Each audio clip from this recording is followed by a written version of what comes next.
what can happen besides living in maybe an inauthentic life? What can happen to the body? What can happen to the mind? What can happen to our capacity to manifest when we are harboring and suppressing these expressions that actually want to come out?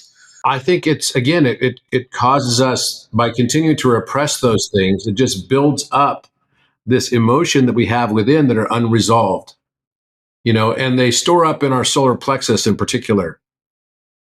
And we carry that, as whether we carry it as extra weight or it's a metaphorical weight that we then take on in a physical capacity as well. So I think that's one of the big things. And then it makes it difficult to be in relationship. You might start displaying, dismissive avoidant characteristics in how you attach into relationships, or maybe you're anxious avoidant or fearful avoidant, and you're unable to hold a truly secure relationship, because you might normally, when someone falls in love, if you fall in love, you want to be with that other person.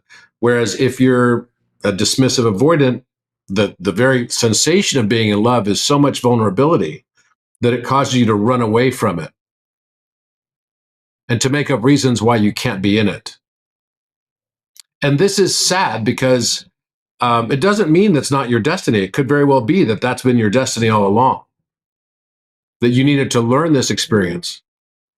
But it's also sad if you cannot successfully learn how to attach into relationships, not because of you having a desire not wanting to attach, because you're just a solitary character that would like to remain in his or her solitude, but rather because you're unable to attach.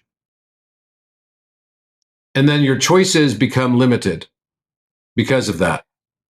And I'm always trying to teach my children how to make choices that create more choices for them in the long run, and not limit those choices so deeply that they can't find a way to come back to their own sovereignty.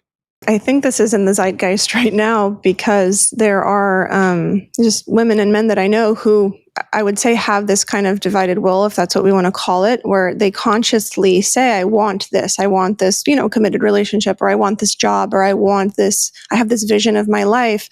But the unconscious mind, is so much stronger, as I believe is the co-creator of this experience. So how, if someone's continuing to pursue this, but it's just not happening, and they're new to maybe this world of manifestation and understanding the power that they hold as a co-creator in this experience, how do they begin taking these practical steps to understand that there's an unconscious desire, belief being driven there that is at odds with what they are saying they want?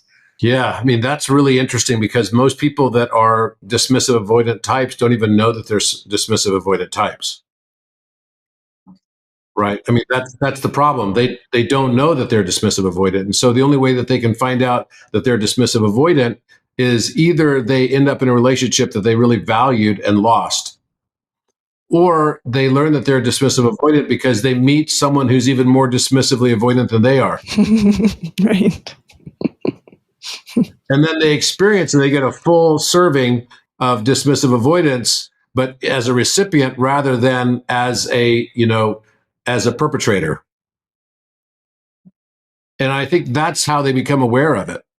When they finally meet someone who's more dismissive avoidant than they are, then they all of a sudden wake up to their own dismissive avoidance.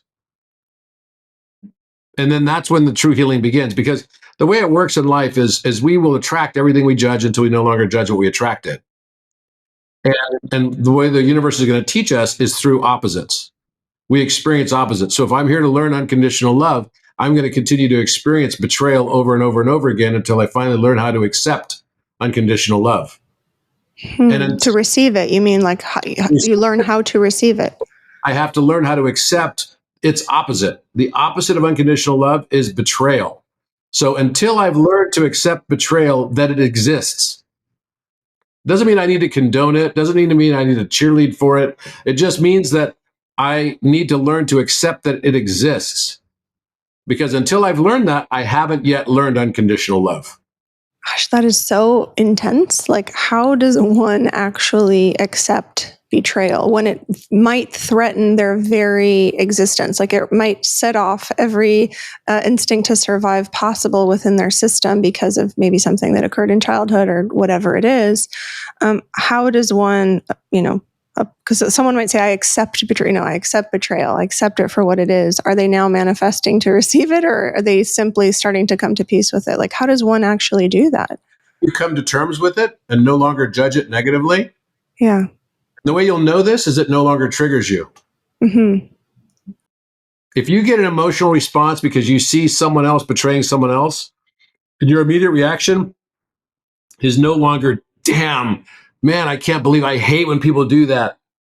When someone betrays someone else, I really can't stand it because, it's so bad. They leave a man down. That's just so against my ethos. The moment that you no longer feel that triggering point is the moment you started to integrate and start to understand what true unconditional love is. So when you're no longer triggered is when you no longer need to learn. When the student is ready, the teacher appears, right? And so as we go through life, the patterns that we have of always experiencing betrayal start to teach us that maybe the reason I'm always experiencing betrayal and seeing it in my outer world is because I need to learn to accept it so that I can really learn what I'm supposed to learn, which is unconditional love. So if you're experiencing a pattern of situations, circumstances over and over and over again, ask yourself, what is the opposite of that thing? And that's probably what you're here to learn. But the universe is going to continue to give you that same experience over and over and over again with increasing severity until you finally learn to accept it. Once you finally learn to accept it, then you don't need to experience it over and over and over again anymore. And it starts to go away. This is the concept of you'll attract everything you judge until you no longer judge what you attracted. Well, because it's this focal point, whether or not, because we hold that judgment, it's actually just a focal point. It's taking up a lot of energetic real estate.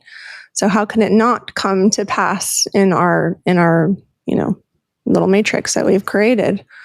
Right. If you truly wanted to learn romantic love, then what are you going to experience here in this world? If that's your deep, conscious desire, you will chase after romantic love and never find it. You will experience the opposite of romantic love. Fake relationships, people that are in the relationship with you for the wrong reasons, over and over and over again, until you finally learn to accept the existence of that thing and let go of the notion that you have of romantic love.